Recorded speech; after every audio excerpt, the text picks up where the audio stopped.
You got me, Shannon? Yeah. Gnarly. Knowledge. He said it right. Is that Narlands as in gnarly? It's supposed to be Nawlins, knowledge. If you're from there, that's how you say it. Taking notes.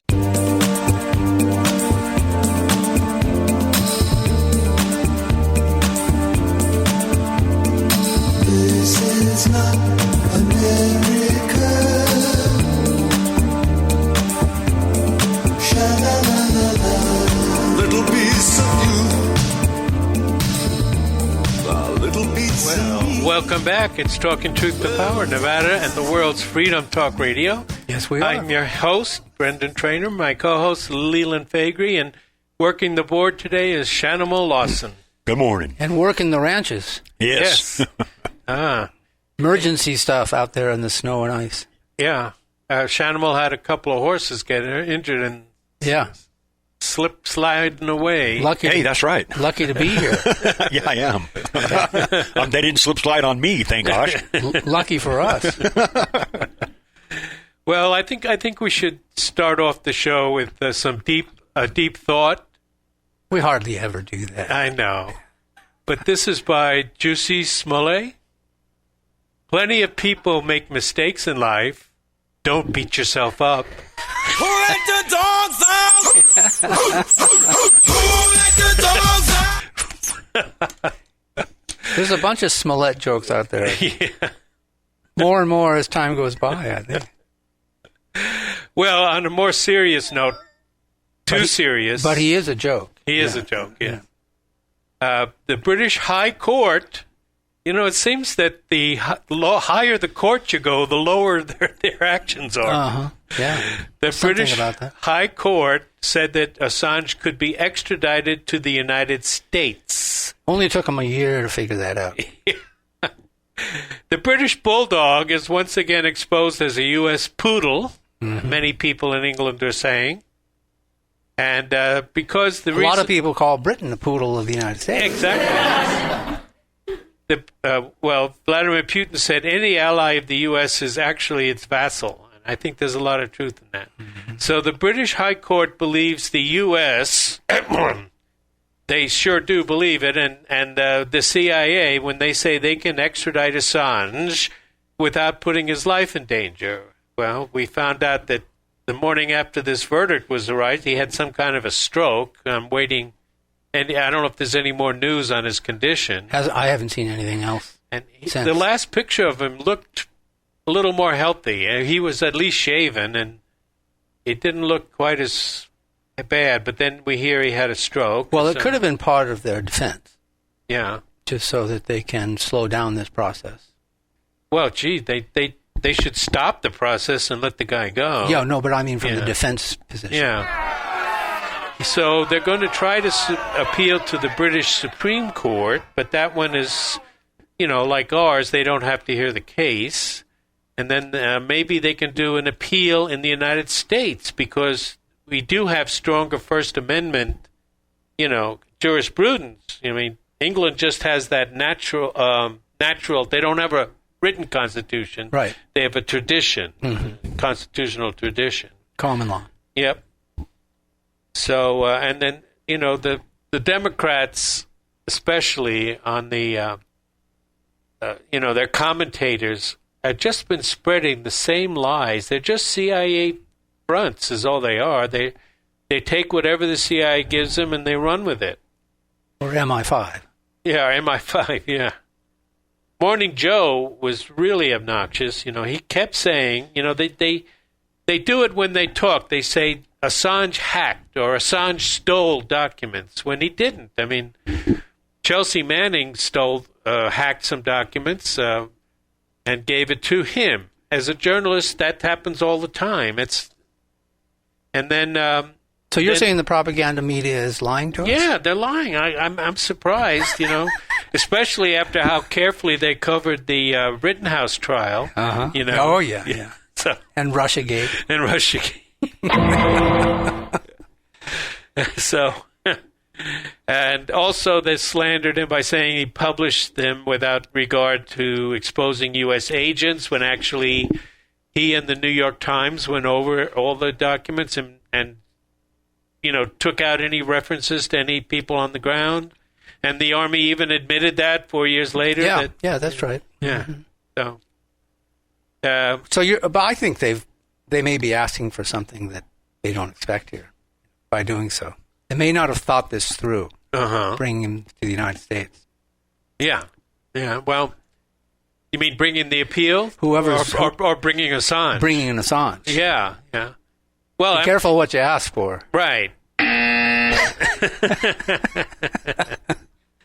Well, Jim Acosta, that slimy, he thinks he's a hero. He published another book, I think, recently. Is that what he thinks he is? Yeah, he thinks he's a journalist.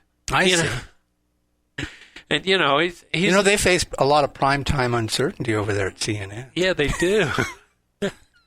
And, now they're getting even more involved in they're transforming pedophilia. Yeah, and they're transforming the network clearly. You've seen the Chris Wallace. CNN Tonight, brought to you by Pfizer. Yeah, and you see where Chris Wallace is coming over there. Yeah, for the streaming aspect, whatever that is. Yeah. Yeah, and I'm guessing that you'll see a lot of people flock to CNN now as a result, because this is part of their transformation. Mm-hmm. Cuomo's are gone. Lemon will be gone. Yep. You got to fill up somebody. Yeah. So Chris Wallace gives them stature. Right. Well, he was an anti-Trumper anyway. Oh, yeah. No, clearly. Yeah. I like to think I helped get rid of him at Fox, because I sent him nasty emails all the time. Didn't give him any good reviews. Huh? And I never heard back from him. Oh.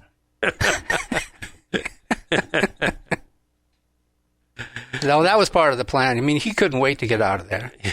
Yeah. And what clearly unfolded there, the Cuomo, vacuum, he's going to fill.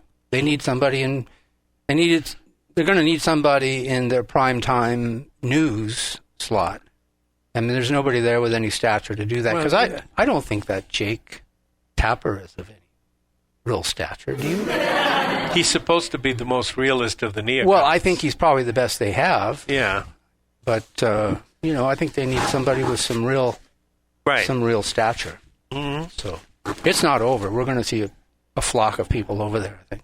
Oh, yeah. This is CNN. And so the media goes on and on. But in a court case, a social media fact checker admits that they don't have any facts. It's all opinion. We could have told him that. All they had to do was call.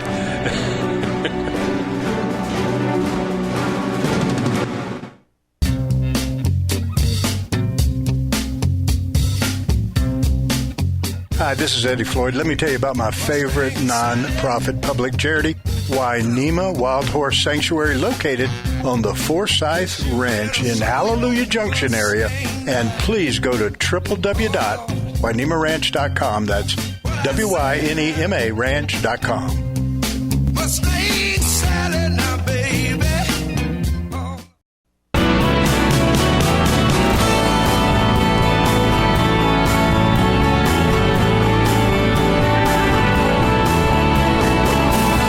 Are you shy and don't want to talk on the air? Text us your questions or comments to 775-237-2266. Now, back to the show.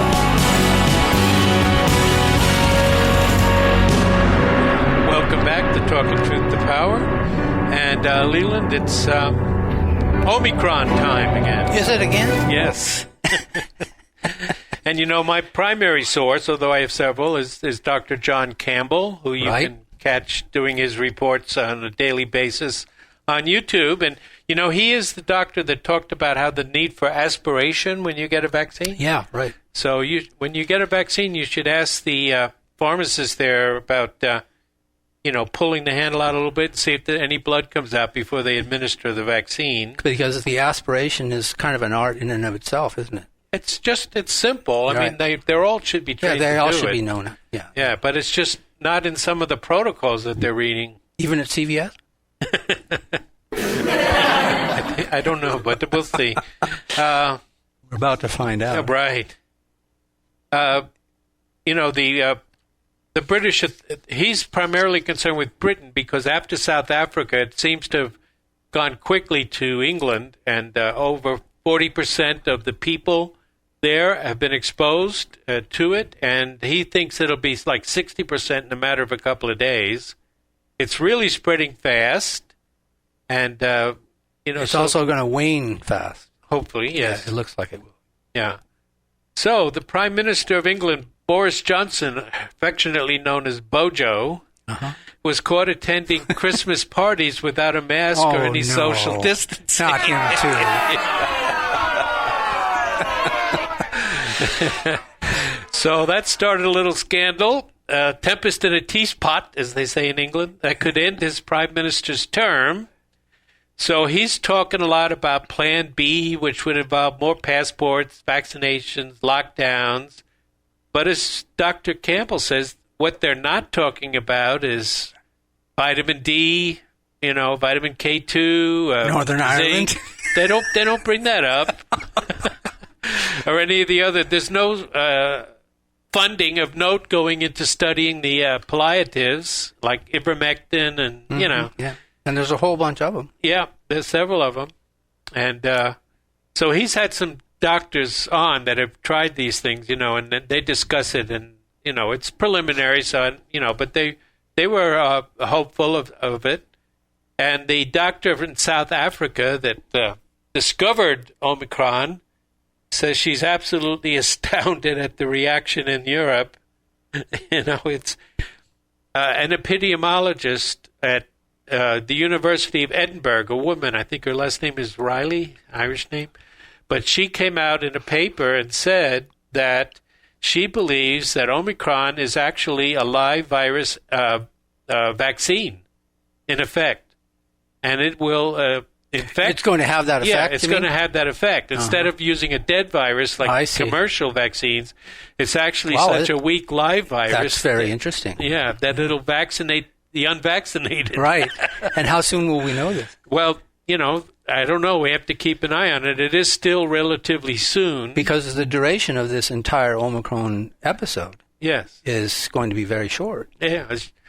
I think everybody here, within hearing of this show, is probably going to be exposed to it by Christmas or the end of January at the latest. And you see where Newsom has asked for mandatory masking again in California. Yes. Indoor masking. Indoor masking. So almost children's masking. But it is scheduled to be repealed on the 15th of January. So he must have his finger up in the air with where this is going. Well, the children aged 5 to 12, they won't be required until next school year. He walked that back a little bit. Yeah. So they're going to go to school without masks this year, and then they're going to be subject to masking? I don't think so. I think they're just tiptoeing into this. They know damn well that there is no crisis any longer. And they have to walk themselves out of this at some point. So they don't want to trap themselves in a closet door someplace and not be able to get out. Right. And I think that's what they're doing here. They're just going very, very subtly, very easily into this Omicron and see, because this is it for them. This is all they have now. They can't use the fear porn anymore against us. Yeah. The emergency is over, but you're not going to see them declare it over. So, this is straight shooting from actual doctors that are not political hacks. And so actual doctors? Actual doctors, yeah. Epidemiologists, yes. And I've been watching a little bit more than usual stuff out of Britain, and the British communists are coming out and urging lockdowns, but they're insisting communism has nothing to do with it because lockdowns are not collectivization of agriculture. Well, well, you're destroying the capitalist system, then you know. Yeah. And then in Germany, the police are carrying COVID measuring sticks. Have you seen those? I have not. They're like long poles about, 5 or 6 feet long. Are they long striped. enough? They're striped. Well, the police are walking around and sticking these between people and telling them they have to social distance that far. That distance. Yeah. But you know what? If the police is going to stick a pole, the cop is going to be between the two people. So he's not social distancing. Right, that's a good point, yeah. Well, he's exempted. Yeah. So we'll be able to tell our grandkids that we were whipped by a COVID stick. And speaking of we weren't social distance. And speaking of communism, did you see where the Democrat Senator Richard Blumenthal was speaking at a communist award ceremony? I heard about that, yes. He's that really unctuous, self-righteous one from Veteran. What, Maryland or Connecticut. Connecticut, oh. Veteran. Oh, yeah, he was the phony veteran, wasn't he? Yeah. Claimed he was in Vietnam and he never saw a day of service there. But it was good enough to get him to the upper chamber of the Congress of the United States. Isn't that something? Yes. I don't know. You'd almost think he believes that the end justifies the means or something. Oh, that's very good. That's very good. So what was he doing with these young communists? Well, I think they were luring potential party members into this convention event where they were disseminating awards, and he was a speaker. Speaker. Reminds me of the old SCTV skit about I was a teenage communist.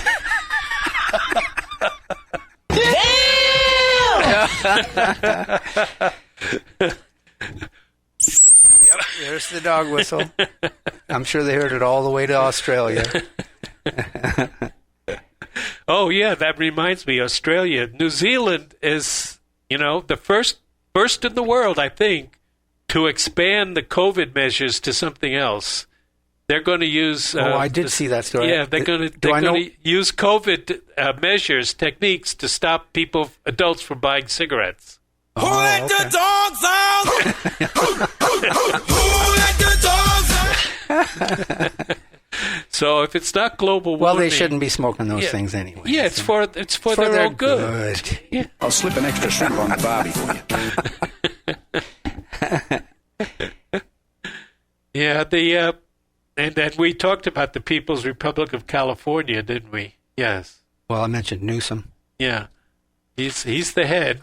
Yeah. And that's a pretty good description of what it is. Uh-huh. Oh, did you see where Joe Biden couldn't stop reading the teleprompter? You read the... End of message? Message notes? Somewhere? Yeah. Well, that's not the first time he's done that. But he does, to his credit, he believes that Jerome Powell does understand the climate change fight. Uh-huh. What am I doing here? Because you want the head of the Federal Reserve Board to understand climate change, don't you? Yeah, sure. We choose truth over facts. Yeah. Interest rates, temperature figures, it's all the same. That kind of thing. thing. It's all math. Sure. So. And they have announced this morning, this big news, that they will aggressively begin dialing back its monthly bond buying. So you're going to see rates rise here. And will that cause everything to crash? Well, they always do it in increments, so it's not supposed to have an effect. But clearly, the divergence in the equity market this week is pretty clear. Mm-hmm. I mean, they're putting money into companies that don't deserve to be invested into. No. Because they have nowhere else to put this money to work. Right. Well, that's, I don't know if we have a minute and a half. We can't divulge the whole theory of Austrian economics. We can't? No. But basically, when the banks have artificially low interest rates and money is cheap, the tendency is for corporations to borrow a lot of money and businesses and spend it on things that really don't have a consumer base. Well, that kind of sounds like what we're watching right now.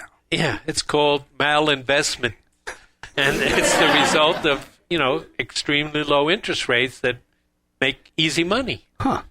I mean, that's... so it's not the meat conglomerates? The case against the Fed in a very short nutshell. Psaki said it was the meat conglomerates that were responsible for inflation yesterday. I don't have anything new for you on that, and we'll circle back with you directly. I can circle back. I'll circle back with you. I heard that another Democrat say that the corporations are raising prices due to the fear of inflation, not because of inflation, but not because of actual inflation. No, are they fear. talking about monetary inflation? Using are they talking the fear. about price inflation? They're using the fear of inflation to artificially raise their prices. Well, you know what Biden said about inflation, don't you?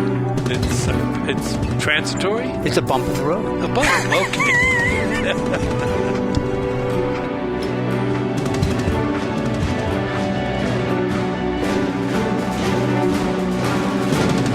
This is just so much like him, isn't it? That's probably what he thinks it is at this stage of his life. This is America Matters Media on AM 1180 KCKQ, a Lotus broadcast station. The power of radio since 1967.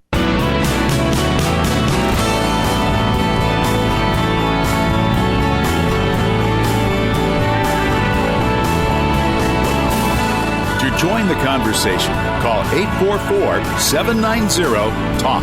That's 844-790-8255. Now, back to the show. Hey, welcome back. It's Talking Truth to Power. And I'm back, Brendan Trainor, and my co-host, Leland Faegre. We never left. We never left, actually. That's true. Okay, so... Ted Cruz is getting up on the floor of the Senate and saying that President Biden surrendered to Russia. Is he? Yeah, he is, yeah. He's been pretty activist. Yeah. And the lately. Nord Stream 2 soap opera continues on. It's completely built now, but the gas is still not flowing. And some people, like the head of the Green Party, are trying to cancel it altogether, and so does some of the Congress people. We've been talking about this now for a year on this show. I know. And it's still not flowing. No. Crazy. No.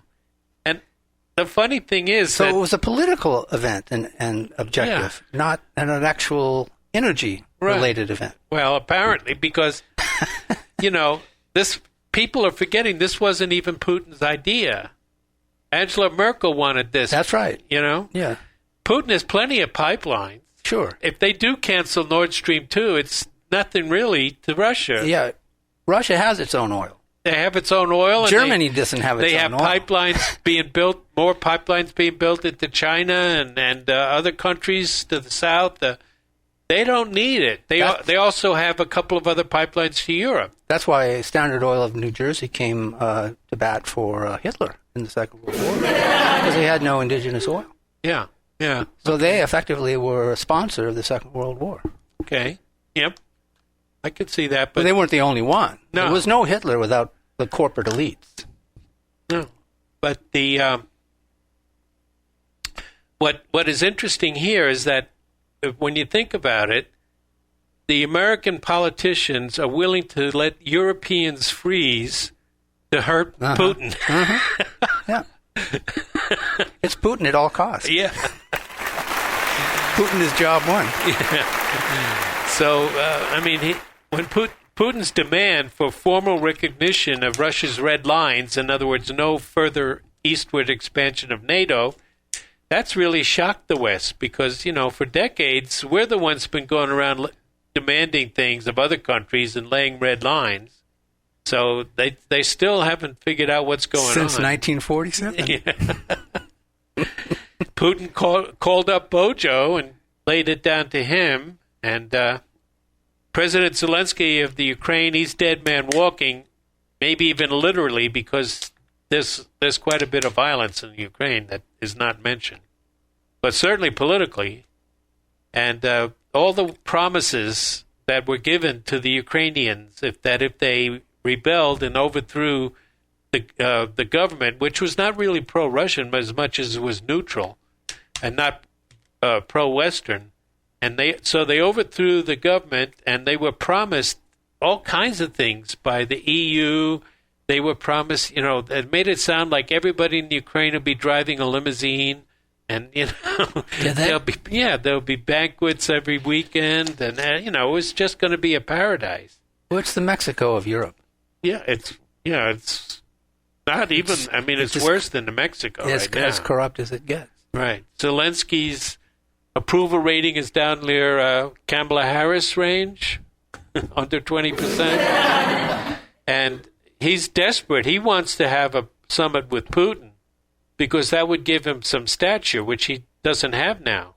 But Putin, the Russian position is they don't have a stake. They're not a party to what's going on in the Donbass.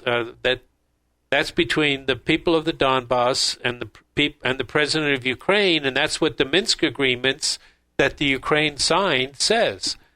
And Russia has, despite what Tony Blinken says, Russia has no obligation now at this point to fulfill that agreement. It's all up to Germany, France, and Ukraine to force the President Zelensky to talk directly to the representatives of the two cities in order to find a constitutional amendment that will grant them some autonomy, not separate, not an independent country, but autonomy, so that they can have their Russian language and culture in the schools and so on. The whole idea of a war there with all of this ancestral background and history is just obscene to me. Right. And I think it's all theater. I don't think this is going to happen.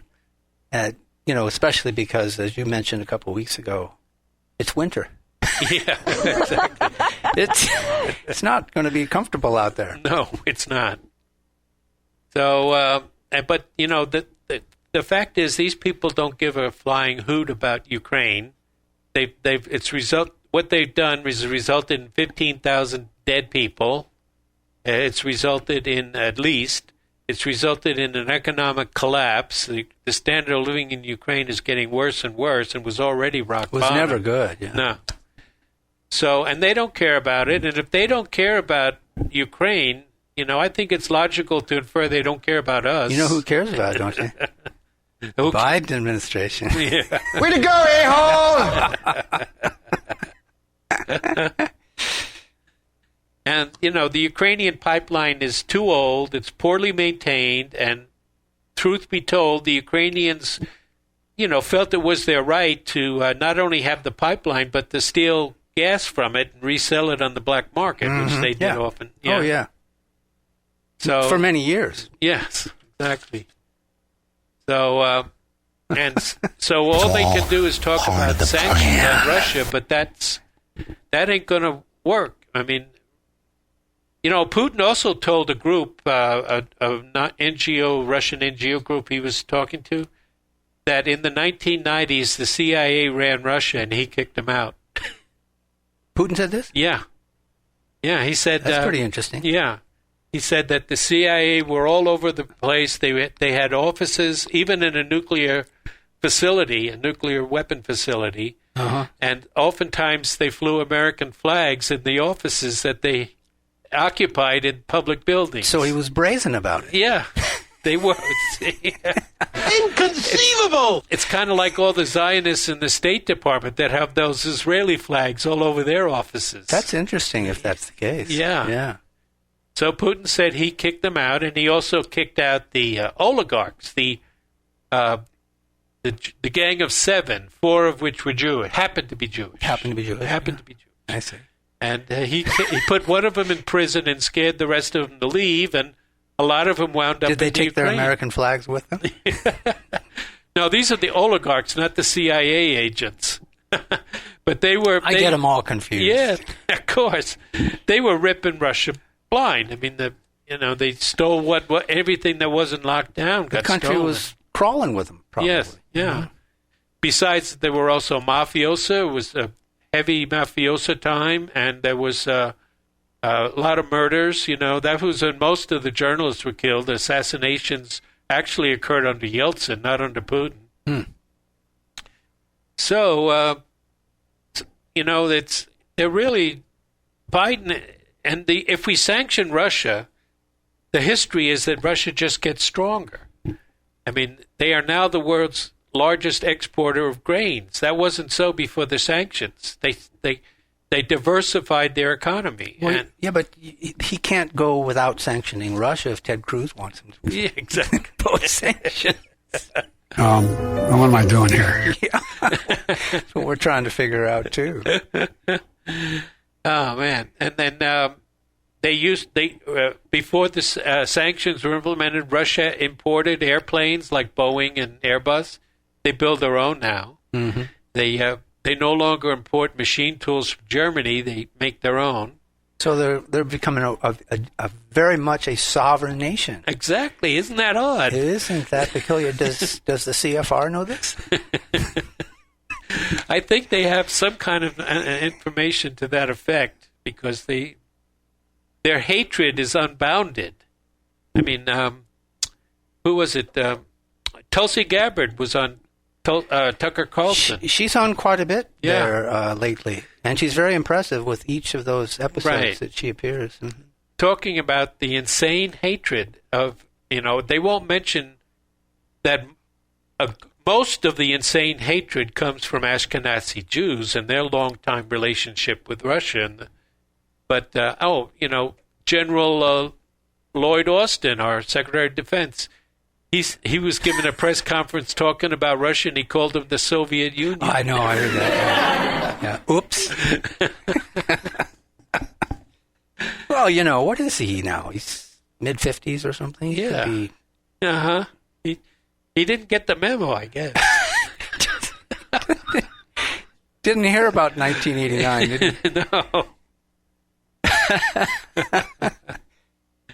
Well, they are implementing a strategy that would suggest they really do not get it.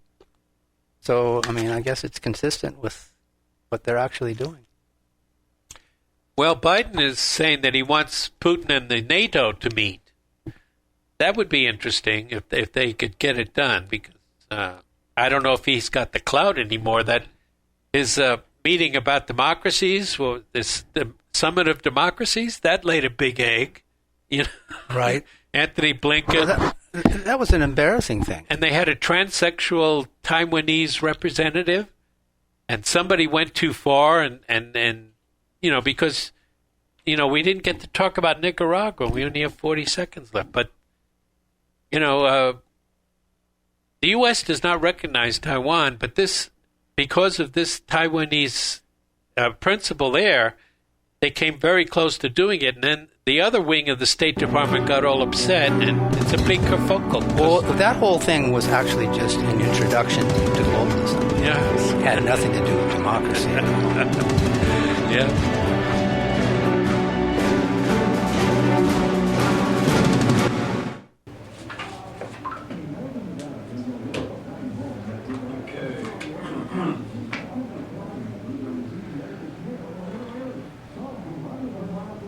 Yeah, we didn't get to Nicaragua, but we can do it next week.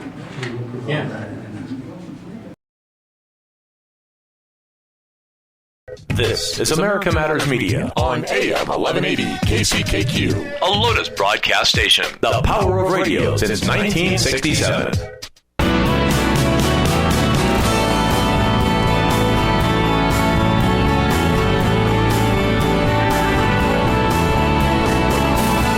Want to expand your advertising dollar? Sponsor this or any America Matters program by calling 775-827-8900, extension 2. Now, back to the show.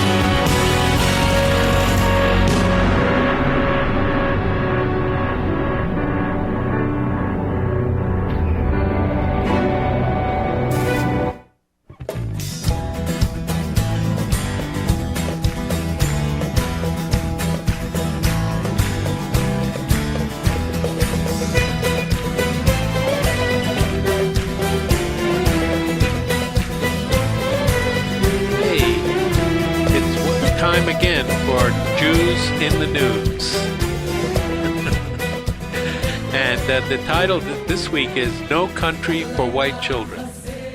Right. And we have to give our It's ADL... not okay to be white. We have to give our ADL disclaimer that we recognize that Israel is our only ally in the Middle East, and it's the only democracy in the Middle East, and they don't throw gay people off of rooftops. And whenever we observe Jewish people behaving badly... we must remember each and every time it's always our fault. That's right. Okay, so unfortunately we have to criticize our friends over at the Anti-Defamation League. We do? Yeah, I'm afraid so. Time for a reckoning. Because the Anti-Defamation League has extended its crusade against white children to Britain. They're involved in a 3-year project to provide school lessons and activities to talk about difference and diversity, celebrate inclusion, and understand discrimination.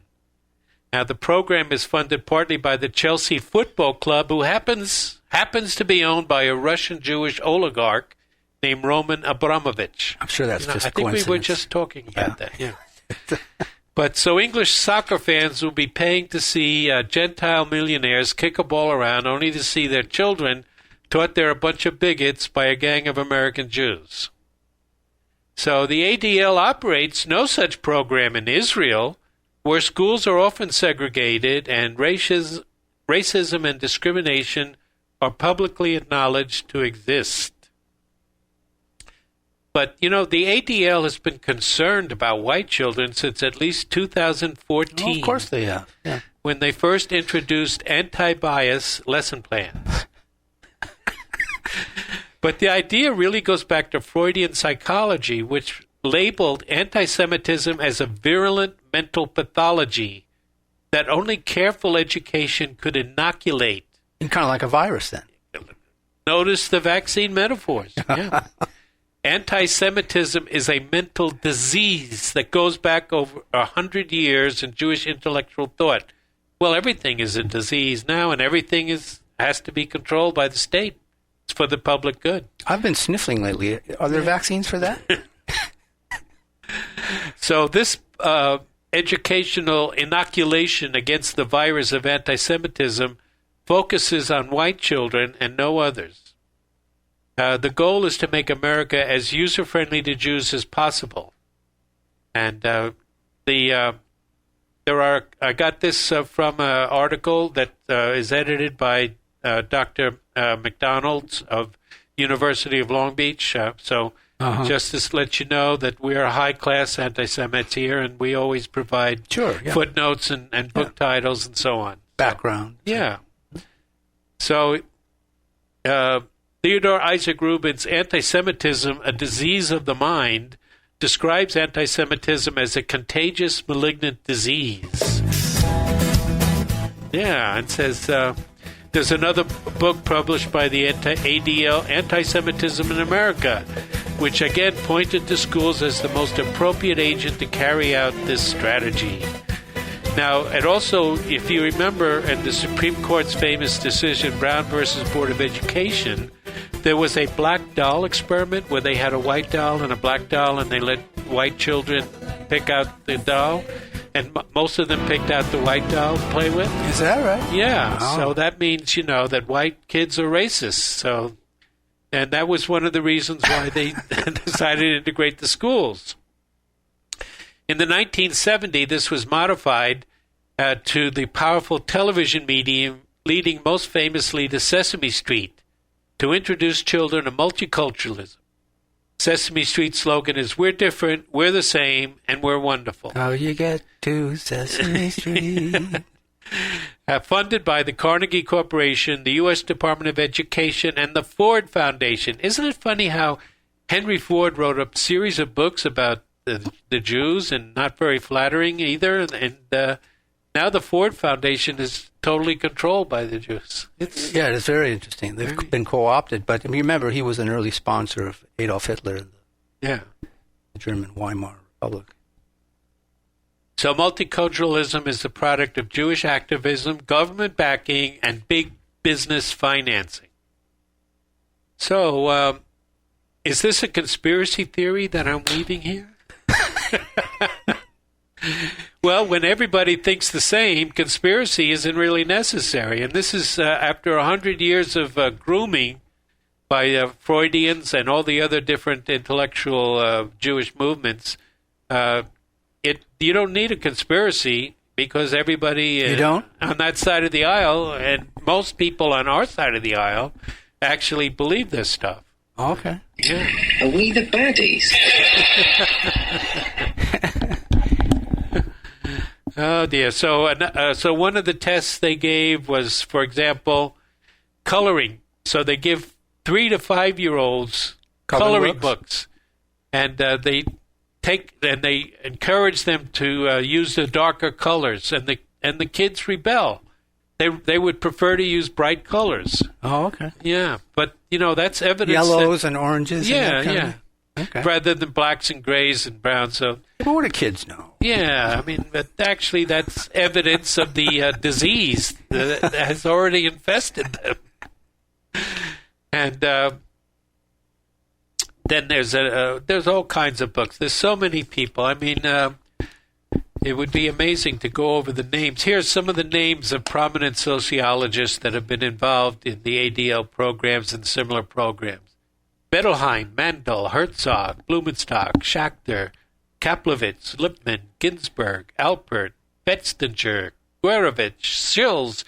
Those are Jewish names. Those are all Jewish names. Yes, amazing.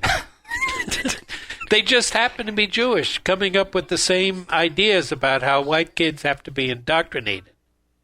One of the famous quotes was how white children are a bent twig that falls from a rotten tree and has to be straightened out. Oh, shame. Yeah, that's one of their quotes. So they're doing it, but some people are rebelling. In California, who's rebelling? Some school districts and parents are rebelling. Okay. I mean, we've all heard of Virginia, but recently in Costa Mesa Unified School District, they voted to continue its relationship with the Anti-Defamation League, but with some modifications. Now, that's pretty weak, but some drunken students from Newport Harbor High School arranged cups in the shape of a swastika at an off-campus party. Some kind of drinking game, I guess. So the prank was made Those kids. Yeah, and the ADL swooped down because of the abhorrent anti-Semitic activity and slammed the school board to accepting their program at a bargain rate of slightly less than $100,000 over 2 years. Oh, my gosh. Yeah, the anti-bias program. So they kept it, but they did at least review it and eliminate some of the most obnoxious things. But in Alabama, Dixie, we love Dixie. Mm-hmm. The Mountain Brook School Board severed ties with the ADL after a parent-led protest against critical race theory being pushed into schools via the ADL's No Place for Hate program. So, again, Mountain Brook's involvement began with a teenage prank involving swastikas. And then a Jewish parent, Elizabeth Goldstein, claimed that Mountain Brook needed ADL training. And she said, as a Jewish child growing up in Mountain Brook, when I was in second grade, a girl told me she could not play with me because I killed Jesus. And of course, like any woman who claims to be raped, we must always, believe. Understand that they're probably, Yeah, they're obviously telling the truth. Mm-hmm. And, but on July 8th, Mountain Brook Schools issued a statement in response to parent pressure announcing that Mountain Brook Schools will not be using No Place for Hate and will no longer require the services of the Anti-Defamation League. And, of course, the ADL, rather than simply going away, said... That must have hit them hard, huh? Yeah, started accusing the city of many issues of anti-Semitism and hatred over the past several years. So, because they're nice people over there at the ADL, but they don't take that kind of stuff sitting down, do they? No. I mean, gee whiz. I mean, you're talking about public health here and the eradication of disease. Yeah, damn right you are. Yeah. So. You can hear the chants from the crowd. Uh-huh. Let's go, Brandon. So what I'm concerned about, Leland, is... What are you concerned about, then? We're expecting a Republican tsunami, and it'd be interesting, I think, first of all, the parents should be aware of the Jewish influence in critical race theory, and they shouldn't be blind to it. Well, Biden told the DNC yesterday, you Republicans, you better be prepared for what's happening in the next year midterms. So I mean, that's a given, Yep. And Biden was greeted with "Let's go, Brandon" chants this morning as he visited Kentucky to view the tornado damage. So Let's go, Brandon.